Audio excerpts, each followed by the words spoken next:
It's another beautiful evening, and you're listening to the Good Citizen Radio Show. And Bekeme, your hostess with the most test. The show is brought to you by ACT Foundation. ACT Foundation is a grant-making organization established in 2016 to support local, national, and regional non-profits working in health, environment, entrepreneurship, and leadership, and to address the various challenges across the African continent. The show is produced by CSR in Action and the great team behind it.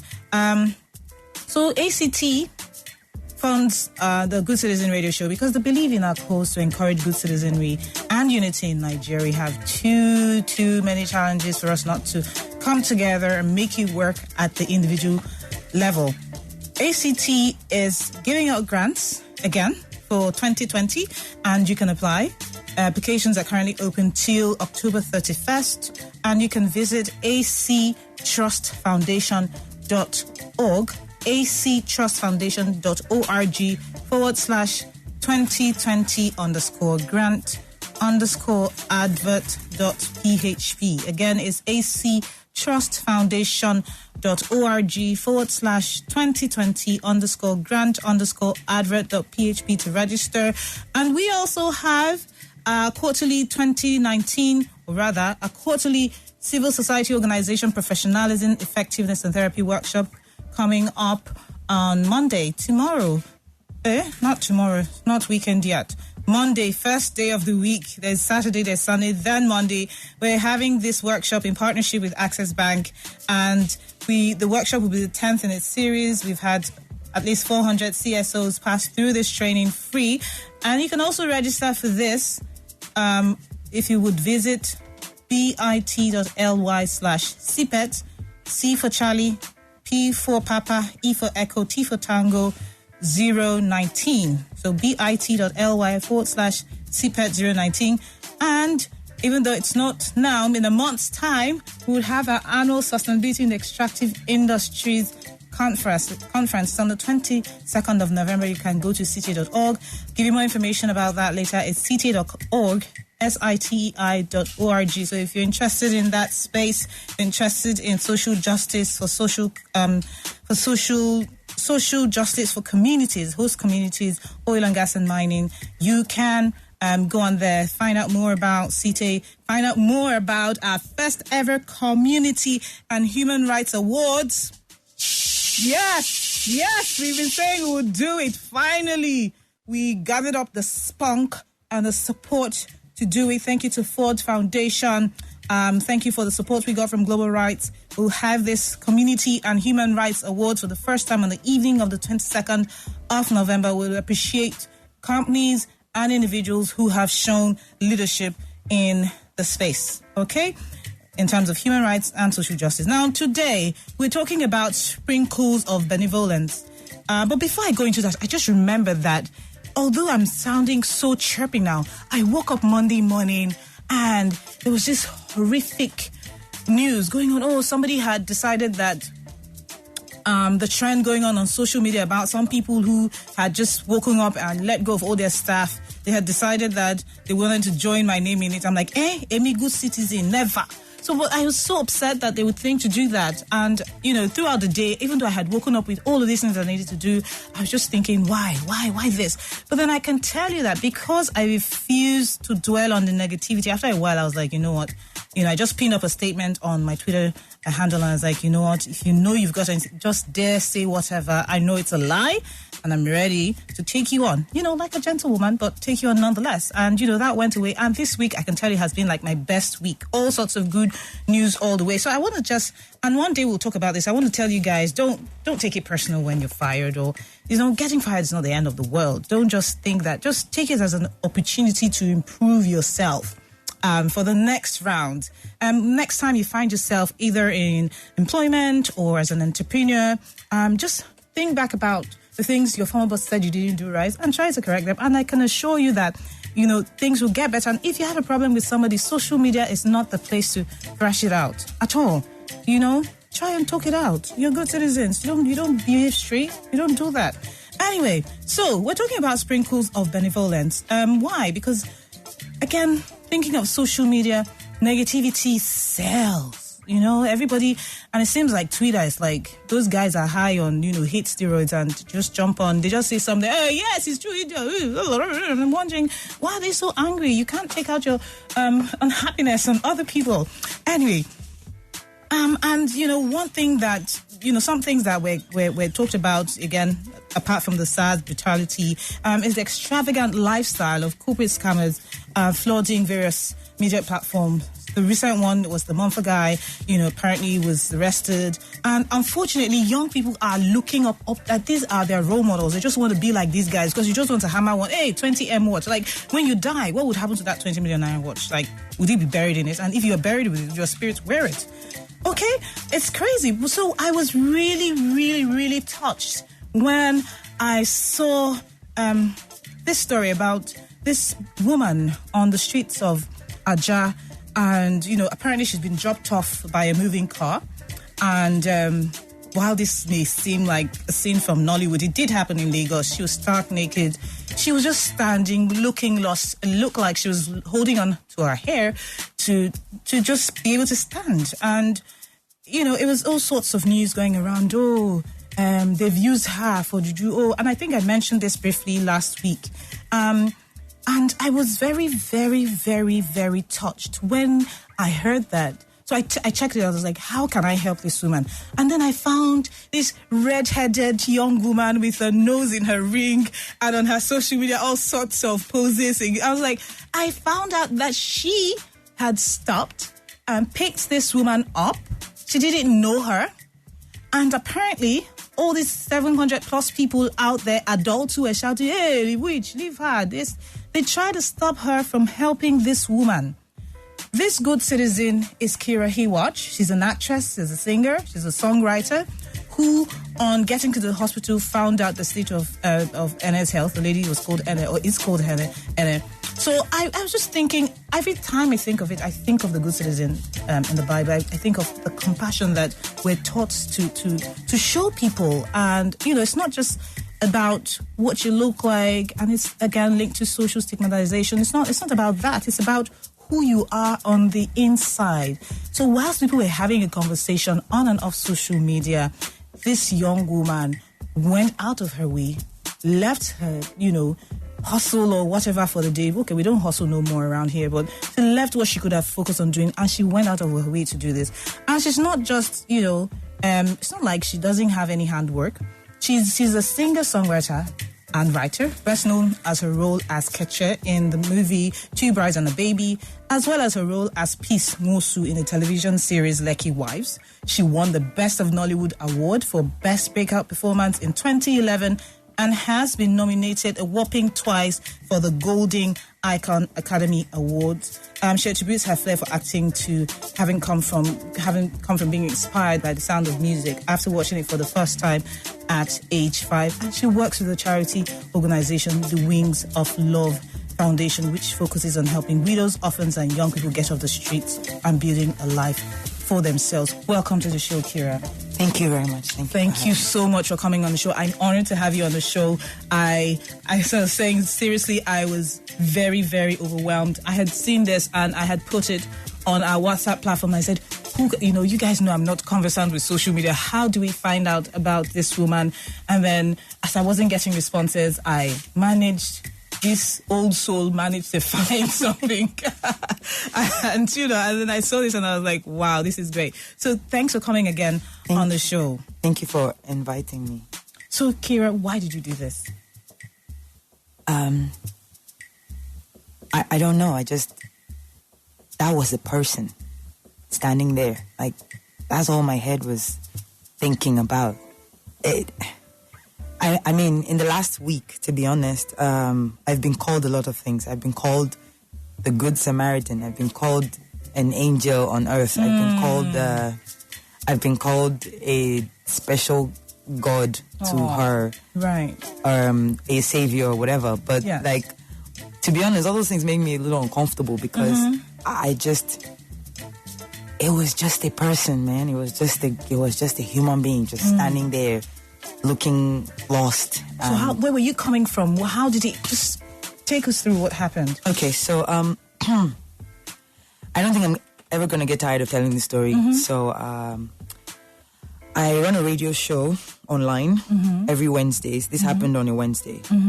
And that particular Wednesday, for some reason, I had this inclination to talk about human connection. So I was talking about the fact that we don't connect with each other anymore. Like, we're not people that, we feel each other anymore. Like, that's the reason why we're put on earth, to be able to touch another person and feel and just relate and everything. And I thought that was such an awesome show. And I was like, I was feeling so great. I'm pretty sure that there are people on the express that led to Ajah that would have remembered the girl with the flying red hair. Cause I fly bikes a lot. I find that very exhilarating.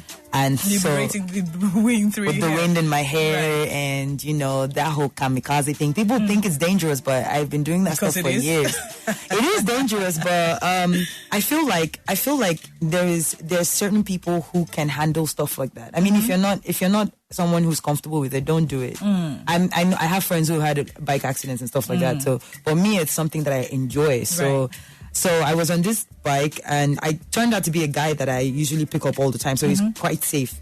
So we got to Ajah on record time, and I have no idea why we were just flying down, because I mean, he could have just taken his time and everything, but somehow there was this urgency for him, and I was just enjoying myself. We got to Ajah, and there were like a lot of people from far. It was like, okay, should he turn around and like go to the other side of the roundabout? Like, what's happening? But we didn't see any dangerous looking chaos, so we went towards the crowd of people. And the bike park where all the bike guys usually are lined up, there was nobody there, and this was like 8:00 in the evening, so they're like teaming there looking for customers and everything. So the place was empty, and so he just stopped me right at the junction, and I got off the bike as people were screaming at me, no, get back on your bike. They go rob you. Right. What time of day? This was like around 8 p.m. Okay. So I was confused. I was asked, I turned around, I was like, what's happening? So one particular lady's face stood out in the crowd because she was yelling the loudest. No, climb. They go, make the carry come off for here. Yahoo boys. They go rob you. Yahoo boys now rob?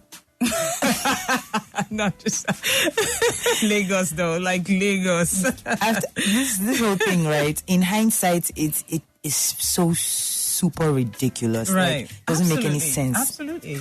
So I'm like, okay, well, honestly, I thought, okay, some clashes between the police people that are usually in Ajah and maybe area boys or something. So I got back on the bike, and as the bike guy was driving away, I turned my head around and I just saw her. As in, we had actually driven right past her, like this, right in front of her. And because I was looking in the opposite direction, I didn't see her. Right. So did you drew your attention? No, I don't know. So I just got back on the bike, and because I was trying to see where the Yahoo boys were. So I turned my head back to look for the Yahoo boys. Yes, that were robbing people. Yeah, and I saw this naked girl standing there, her arms wrapped around her shoulder, and she was shivering. Right. Like quaking. Right. Absolutely, she must have been. I think she was like terrified and like confused, and she had this look in her eye like, what's happening? What's going on? Right.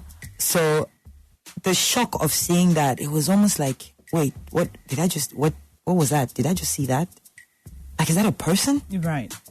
So I just told the guy, stop, because he was already moving. So I told him, stop. But So you're fearless, though. At that time of night, you are fearless. Like, there were guys, there were boys without that were only boxers. Yeah, like I know. I can imagine. I was screaming, like they had like machetes and clubs and stuff like that. Yeah, and they were just yelling like, say something with Chere today that Yahoo boys came. They want to come and spoil Ajah. So were they looking to fight Yahoo boys or looking to fight the naked woman? Which one is it? I have no idea. It was crazy. I honestly, like, the way that mob was looking that night, it reminded me of the Alu 4 that we seem to have forgotten.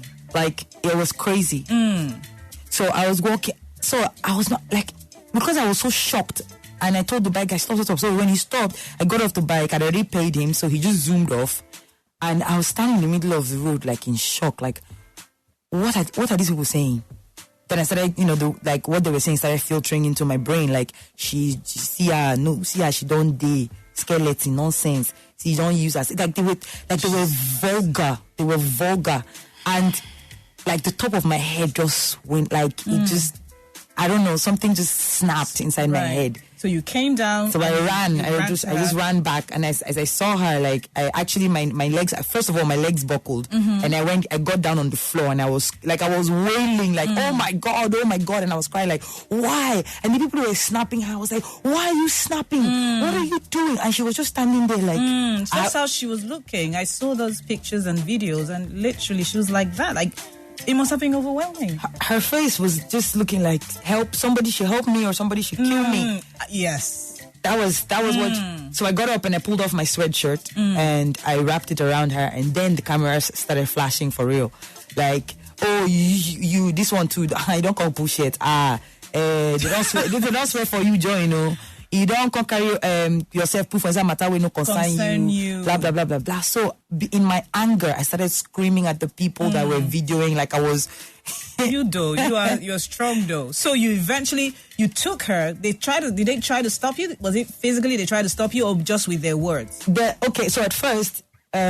Somebody actually came and tried to pull me back, but I elbowed the person. Not just push. I elbowed the person, so they left me alone. Right. And then the guys, because it was women, and that's the thing that irks me so much. It was women, women. It's fear. Yes, it's fear, and also stupidity. Yes, and misogyny. Absolutely. Like we Nigeria, I don't know if it's Nigeria or an African thing, but our culture hates women. That's the honest truth. And we women feed into that narrative, because if we don't, like I saw a guy that I think they must have told him to do something because he was going to make money at 6:30 a.m. in the morning. He was standing in the middle of Aja roundabout taking his bath.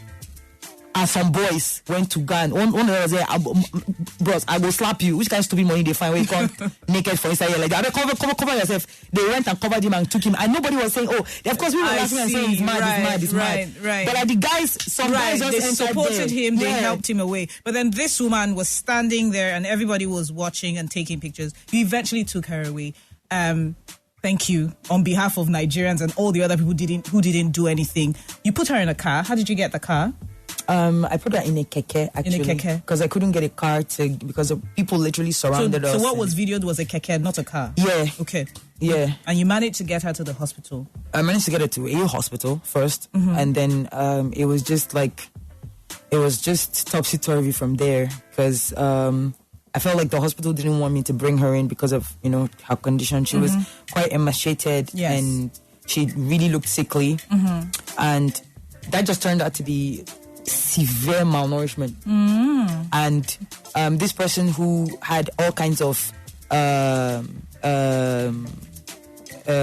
mild infections that should not have decimated her. I saw a gash on her side. What was she that? fell. I think she must have fallen at some point. And who dropped her off, Kira? She says that she actually got into a keke because she's okay now. She's much better now. She's on a beautiful road to recovery. I'm so grateful to God for that. God. And she's talking now. And she actually said that she was trying to get to Ikota because she was trying to look for someone there. The someone is unknown to us right now. Someone probably related to her. But that she got into a keke and naked. No. She had something on covering her. Right. She got into a keke and the keke dropped her off at Aja. And the guy said that he wasn't going to take her to Ikota anymore, that she should get out of the keke. She was coming from further back then? Yeah, she was coming from inside Aja. Okay. Yeah. And so he just dropped her off at Aja. And then she's ill. Like when I put my arm around her, like she was burning up in a fever. Right. So who took her clothes off? She took her clothes off by herself. On the road? Yeah. Because they were rubbing up against the wound that she had on her body and everything. And also she was in this place where she wasn't aware. Right. I hear. So she just needed she wanted some air on her body and everything. So she just stripped herself, and then she basically just phased out, zoned out. Because this is someone that's running a temperature that has been going on for quite a few days. So she was delirious. She didn't know what was happening. Yeah, I hear you. It's like I hear you. Yeah. I hear you. So, tell us quickly about Enen's condition now. Is she okay? Is there something she still needs? Has anybody come forward for her? Do you still need help? And if you need help for her, how much? How can people help?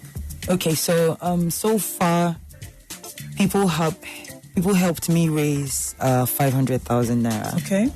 Which I've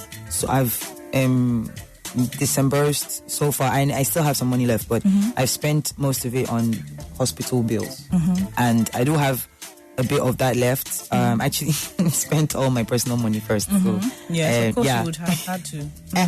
Anyway, but with all the stuff that went on, they had to do a lot of tests, and most of them came back like non-responsive or whatever. Like the ones that we thought would be like, dangerous or contagious or whatever, like deathly contagious. Because at some point, I think somebody was saying that she might have Ebola. I was like, Ebola, now calm down. So none of that. No. Okay. So, but it's a slow process. Like it's a very, very slow process to health. She has to be able to fill out and all of that stuff like that. And being in the hospital is not cheap at all. No. No one has come forward so far because what I could piece together from her is that all her family they're in Benue State where she comes from. Right. Okay. Yeah. So she's literally by herself. And how much longer does she have to stay in the hospital? Have you reached out to any government agency? I'm working with TEARS, the Initiative for Equal Rights. Yes. They came on board the next day after the post went out because they help people who are in these situations, and they have been quite supportive. And they're funding? Yes. Most of the funding. Do you still need more funding? How can people support you? I do, of course, absolutely, because she's going to be in a hospital for at least 6 months. Okay. In a hospital, obviously by the time she's done with the intensive care or whatever, convalescing and getting better is not. It's going to be a long road. But I got a little bit, should I say, phased, because I wasn't thinking when I stepped in to help her. I wasn't thinking about anything. Kira, you need to tell us how we can help you. Of course, I don't. Because I want people to help if they can. Okay, so do you have, who's taking money? What is the account number? It's me, but I don't want to. Here's the thing about it is that I'm not asking that people give me money. I know, we're asking on your behalf now. So what is the account number if people want to help? Yeah, so some people said that I should post it out, and I did that on Instagram. So the account details are 000 790 1152. And which bank is this? GTB. GTB is where people are paying money into. Right. Okay. I don't know if you can take any call. It's 0700 923 93 93 if you want to appreciate Kira in some way. 0100 923 93 93. You can call and just a quick conversation with Kira. Now, so Kira, I just you said that you had seen somebody and you just wanted to help, right? Do you think that there's something in your history and the way you were brought up that inspired you to do this, or is this just you? We have a call. Hello. Hello. Good evening. Hi, Ndidi. Good evening. How are you today? I'm good, and you? I'm well, Ndidi. So we've got a minute. What's up? Yeah, it's Kira, right? God bless you. Amen. Amen. Thank you. God bless you for saving a life. You just saved a life. Thank you. God bless you. Amen. Your reward will definitely come from God, not from human. It's from God. And you don't really know the impact of what you had done. In short, God is going to reward you in a way that you never expected. Amen. Amen. Yes, because you just saved a life. That lady could have been dead by now. She could have been. But you kept her. Yes, you kept her alive for a purpose. Yes. The purpose that God used it for keeping her alive will manifest in your life in Jesus' name. Amen. Thank you. I didn't get the account details. Maybe you can repeat it. I will once repeat again. it. Thank you, Ndidi. Thank you. Thank you so much. Have a great evening. So the account number is 000-790-1152. Again, it's 000-790-1152, and it's GTB. Hello. Hello. Good evening. Thanks for calling the Good Citizen Radio Show. Hi. It's who? What's your name, please? Sisi. Sisi, you did manage to call. Yay. Thanks for calling, Sisi. Yes, so your fellow feminist is on the show. Shoot, Sisi is on our Good Citizen WhatsApp platform. Yes, ma'am. Can you hear me? Yes, ma'am. I just want to say thank you so much. Really, what you did was exceptional. And I think, as heroes go, you're certainly one of my heroes. I'm a member of the Nigerian Feminist Forum.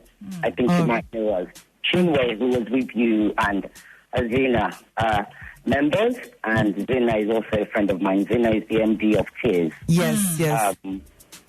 And on behalf of the NFF, I just want to say thank you. Well done. All the ladies want me to tell you that, and they want you to know that, let us know through Chinwe or whatever, what other help, what additional help you need. I think, it's important for people in Lagos to know that Kira and Chinwe, they were staying at the hospital, they take it in turns to stay with Ene at the hospital. And they literally gave up their own time, their own lives, and whatever it is, whatever it is they were doing. I remember Chinwe saying, Kira and I haven't eaten. Kira's gone home to eat. She's on her way back. And then, Kira was going home to eat and she would be on her way back, etc., etc. And you both had to take, prophylaxis and everything. Exactly. Put everything out there, and this is what humanity is about. Absolutely. I'm not big on the Bible, but I'm big on humanity. Yeah. And I think what you showed is the fundamentals of what it means to be human. Yes. What it means to be your sister's keeper or your brother's keeper. And what it means to be bold and to be brave. Yes. Thank you. Thank you too. Thank you, Sisi. Thank you so much. And the truth is that if you think about what the Bible is about, that's what it says you should be. Yes, because it was later on when people started talking that it just hit me.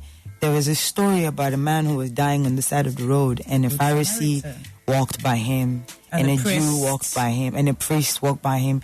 And it was this person who, in modern day times, it would just be like, he was a racist person and somebody else helped him, Absolutely. That's just what it is. I think Sisi summed it up when she says, you're brave, you're a hero, Shiro. I don't know, like you inspire me. When I saw you do that, I thought, Bekeme, you need to sit up, no matter what I'm doing. So I just want everybody to know out there, it's not hard to be a hero. Just, look for little opportunities to help your neighbor. We're just people, as John Lennon sang, we're just ordinary people. We don't know which way to go. So, and I think that we can't go away without contributing our quota. So we're going to give, towards this 100,000 naira, Kira. Oh my goodness. And then we're going to give you, Kira, 100,000 naira as well. Because you've used up your money. We will do that for you. We think that you deserve it. That's yours. And you keep it. And then the 100,000 for Anna. Thank you so much for coming on the show. Thank you all for listening to the Good Citizen Radio Show. If you want to learn more about being a good citizen, follow us on social media at Good Citizen NG, at Good Citizen NG on Facebook, Twitter, and Instagram. I'm your host again with the mostest, Bekeme. Listen to us every Friday at 8 p.m. on Inspiration FM 92.3. Thank you to our partner, ACT Foundation. And thank you to Domino's Pizza and Inspiration FM. Have a great evening. Bye-bye.